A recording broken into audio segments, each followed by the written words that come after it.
Hey, welcome to Dungeon Drills Podcast. I'm your host Justin. So today we're doing our free comic book day haul, video. I picked up 2 comics that came out this year, 3 from last year.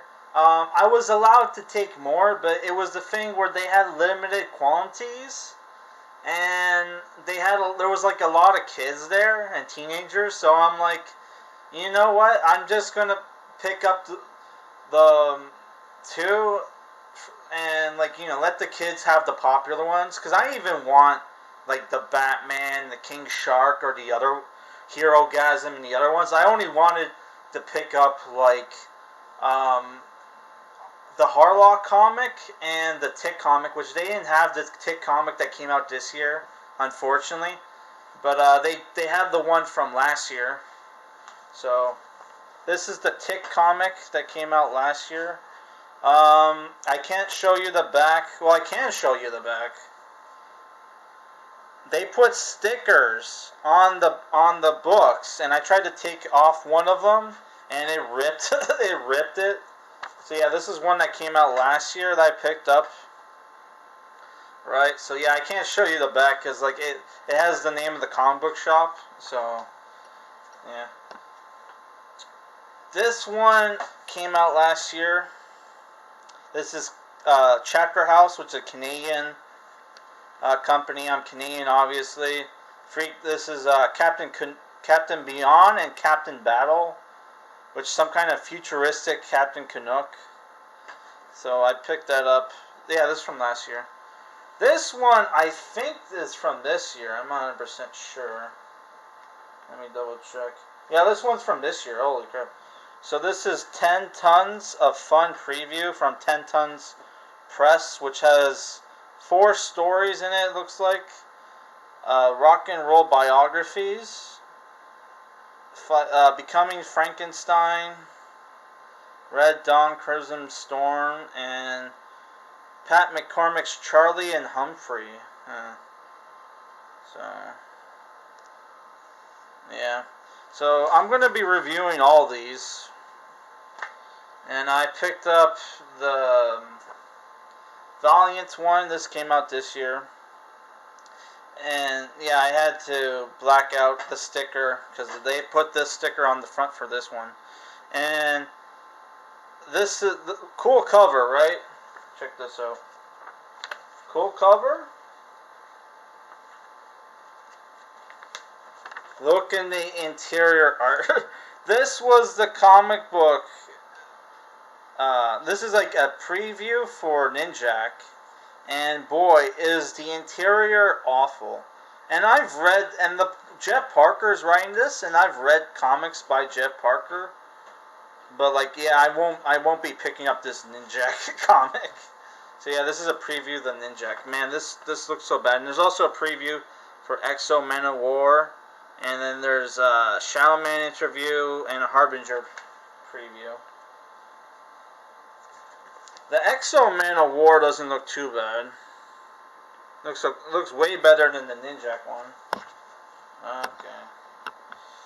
Oh, I finished reading Venom, but I'm going to review that tomorrow. Which I should probably review it today, but it's like, yeah, I don't feel like doing it today. Because, like, I had a bunch of stuff to do. I had to go grocery shopping, clothes shopping. I'm going to be starting work at a new job maybe next week or the week after. I'm not 100% sure. Depends if they need me. Because I got to do training, too. So, yeah. So, yeah, that's the Ninjak one. Now, this was the one I actually wanted to pick up. Can't show you the back. Captain Harlock. This is based off the Leiji Matsumoto anime, which we reviewed anime called Star Blazers 20-something something. And that was a new anime based off an old Leiji Matsumoto anime called Star Blazers or Space Battleship Yamato, which it was called. In the West, it was called Star Blazers. In Japan, it was called Space Battleship Yamato. Yeah. So I haven't really watched a lot of Captain Harlock, but I watched the CGI film. I own that on Blu-ray. I watched it like twice. I thought it was decent, but I don't know, it could have used some more action, I guess, or could have been. I thought it was too short. I don't know, but yeah, looking forward to reading this. It pretty much looks just like the '70s cartoon. They did a good job. So next are some back issues I picked up. I tried to find Image, 90s Image, and Valiant. Couldn't find the Valiant. I was also trying to look for Gen 13. Couldn't find any Gen 13. Yeah, I think is I was distracted at the comic book store because like two guys were like talking really loudly about politics, and it was like, dude, I'm trying to focus here, and you guys are like, and it's a small shop too, so it was like, dude, I couldn't focus on looking for the stuff I wanted, but I got some decent stuff. This is a 100-page spectacular of Titans, right? Comes with 5 action-packed stories. I'm just gonna cover up the sticker, which I blacked out the name of the store, but still. Yeah. Has has Superboy in it. So yeah, it looks cool. It's 100 pages. Look how thick it is, man. I reviewed a 100-page spectacular before, but that was from the 70s. This looks pretty recent. Doesn't say what year though. Yeah, but this looks recent, man. It's Titans Giant Volume 1. Sorry, Issue 1. So yeah, this looks cool. I paid $2.50 for this, so that was a decent price. They also had a bunch of Heroes Reborn books for kind of cheap, but which one I paid $7 for. They were selling it for like $3.50, and I'm like, God damn it! I paid $7 for that book. So I picked up a team up book, Silver Surfer and Warlock. I paid $2 for this. You got Silver Surfer there, and Silver Surfer Warlock Resurrection against the legions of Mistress Death. So there's Silver Surfer there, and there's a guy wearing a Thor helmet. So yeah, this looks cool. That's the thing about these old 70s comics. You got they were pretty much all standalone and told like a pretty decent story. So yeah, and I am kind of an Alan Warlock fan.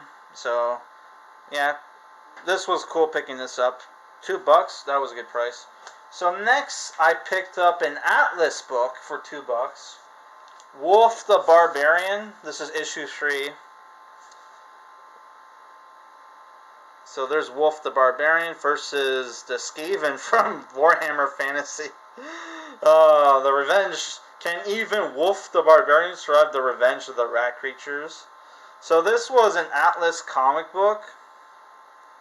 And Atlas Comics were, I think, from the 70s, if I'm not mistaken. And Comic Book Geezers has a great video talking about Atlas Comics. Atlas Comics were basically Image before Image. They were basically a comic book company that promised. One, they were also bigger. They were also thicker than your average comics. So I don't know if you can tell how thick it is, but yeah, it's pretty thick for a regular comic. And they gave the creators full rights on their comics, right? But the full rights on their comics and residuals. So like a lot of people got made mad money working for Atlas Comics. But the problem with Atlas Comics is because they were giving out so much money to their creators, they couldn't afford to keep the company going. So a lot of the comics ran, I think, 3 or 4 issues. So this is probably the last Wolf the Barbarian comic. or something like that. Yeah, but I heard a lot of the Atlas comics were good, and like some of them, and they have like a Atlas Comics also has like a uh, they have like a cult following, kind of like Malibu and Icon, though Malibu and I think Malibu is probably better than Icon. Yeah, so like yeah, a bunch of some comic companies rescued some of the cooler characters. Like there's this character, I forget its name, but I forget his name, but he was like a Ghost Rider like character. They rescued him. Yeah. So yeah, I've been meaning to pick up some Atlas comics because I heard they're pretty great. And this is a cool action cover. So next I have some 90s Image. Cyberforce 5. Ripclaw takes on the Gunman. I paid $2 for this. I also reviewed a Cyberforce comic from like 2012. I got that digitally though, and I actually bought the first volume from that series, but I have yet to read it yet. But at some point, I'm going to review that Cyberforce comic. Yeah. So this looks cool. This is Mark Silvestri's art. At least I'm pretty sure he worked on Cyberforce. So yeah, this looks cool. Though like the weapons on the guys behind him kind of look they look a lot like weapons that Rob Liefeld would draw. So I don't know. Next, I picked up Pit issue 5, which this is a pretty thick book too. Yeah, I have Pit number 1, so yeah, I'm skipping a bit, but you know it is what it is. The last back issue I picked up was Wildstorm Rising Chapter 1. Paid $2.50 for this one. It says it's written by Robinson and Windsor Smith. I've heard of Barry. I think that's Barry Windsor Smith. He's supposed to be a good artist. I don't know. The cover looks okay. I reviewed Wetworks like a couple days ago. Only got 3 views. So go check out that review, where I reviewed the first 5 issues of, the first 9 issues of Wetworks, and that's a 90s Image comic book series, and issue 8, if I'm not mistaken, was part 5 of Wildstorm Rising, which was a crossover event. This is part 1. So yeah, it has the Wildcat characters, and I think that's Fuji from Stormwatch. I'm not sure. And I'm not sure who this chick is. Yeah, but this looks cool. I'll review this at some point. So next we have the trades. I picked up some Image and Valiant, but like, there's only 4 trades, so like, you know, there's only one Image there. I was going to pick up a bunch of Image and Valiant books, but you know, I was in a rush. So I bought this.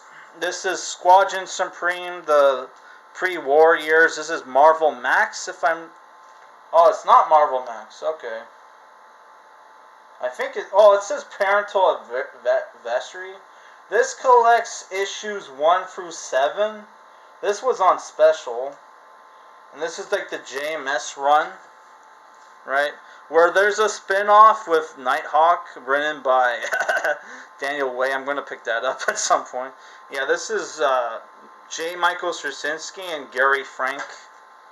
So yeah, I reviewed the Squadron Supreme Omnibus, which is just called Squadron Supreme, but it collects like the miniseries from the, I don't know if I would call it limited. It was more a limited series because it was like 12 issues and 1 Captain America comic. But yeah, that was a cool book. So yeah, I have no idea who this guy is supposed to be. And I think they gender swapped Amphibian. Obviously that's supposed to be, what's his name? Stretch or something? I can't remember. Shape. Yeah, the fat guy's obviously Shape. But I have no idea who some of these characters are. I think that's supposed to be Wizard or Blur. Maybe they race swapped him. And that's Nuke back there. And they don't have the dwarf guy. Huh. Yeah, so it looks like they gender swapped and race swapped some of the characters. Yeah. It is what it is. Yeah, so I'm looking forward to reading this. I hope you guys will check out my reviews. Next is a Valiant book, which I should probably do the Valiant books together. Ninja Files Ninja K, aka Ninjak. This was like $13. This is written by Crystal's Gage, which not a huge fan of Crystal's Gage, but it is what it is. This only has 5 issues, but can't complain. I can show you. I have to cover the sticker. There's the back. Who is hunting the agents of MI6? That's the thing. He's a ninja, but he works for the British military intelligence, or whatever it's called, MI6. Yeah. There was an MI5 show on TV. On AMC back in the day, or A&E, not AMC. Yeah. I don't know. Do you guys have A&E in America? They own the rights to Robotech now. Yep. So the second and last book is a Valiant crossover called Hardbringer Wars. This is like $20. Though, oh well, on the guy's website it says $20. Here it says $16.99. So I don't know how much I paid for this. So apparently Joshua Duarte and Dwayne Straczynski wrote this with artists Clayton Henry and Pierre Perez Aquaman and Clayton Crane Carnage. Clayton Crane is a good artist. So there's the back where you see the 4 issues. Yeah, a bit pricey for 4-issue trade, but it is what it is. Yeah. Next is an Image trade, which next time I'll pick up more Image. This is Hell Yeah, Volume 1, Last Day on Earth. Apparently Michael Allred did the introductions. This is by... I don't know who these people are. Can I show the back? Collects issues 1 through 5. Who wrote this book? Joe Keatonage. He worked on Glory, and Andre Samafikowicz from Elephant Man. So yeah, apparently this is the Watchmen of the Kick-Ass generation. So yeah, I can't believe they're comparing this to Watchmen. I heard when I read reviews for this online, they said people said it was like a Kick-Ass clone, and like Mark Millar was like, yeah, it's pretty good.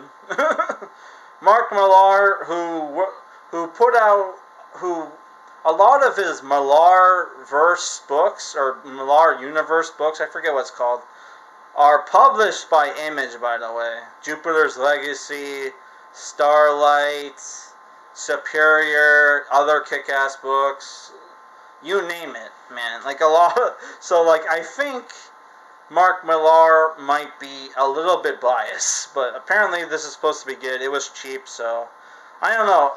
Something about the cover gave me this anime-esque feel to it, but yeah. There's some... This costume reminded me of Daredevil for some reason. I guess, kinda. I don't know, hopefully this is good.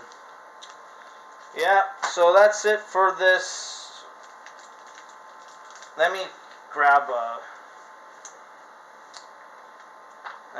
something. Because before I give my last thoughts, like, I should have this here. Yeah, so, yeah, that was it for this comic haul video. Make sure to check out my review for tomorrow, which is going to be Venom Volume 1, Rex, written by Donny Cates, with art by Ryan Stegman. I finished it. I'm not gonna say what I think about it yet, but I thought it was pretty decent.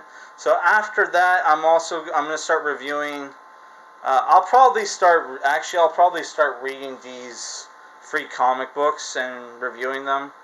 What's the point of reviewing free comic books? I don't know. Get some extra views, I guess. Yeah, so I'll start reviewing the free comic books, and then we'll go back to our schedule, which is going to be The Spirit by Will Eisner, 80th Anniversary in Gel A by Roger Stern and John Byrne. Why we're reviewing that Gel A book is because a certain book is supposed to come out this month, also written by Roger Stern, which I'm looking forward to, which is Heroes Union, issue 1, which is supposed to come out next Wednesday, but it was also supposed to come out like 2 weeks ago, so who knows if it's still coming out, but we can hope. I talked to my comic book guy. He said he was getting like 10 issues in of that book, so I should be able to get one at least. Yeah, so that's the end of this video, guys. Peace.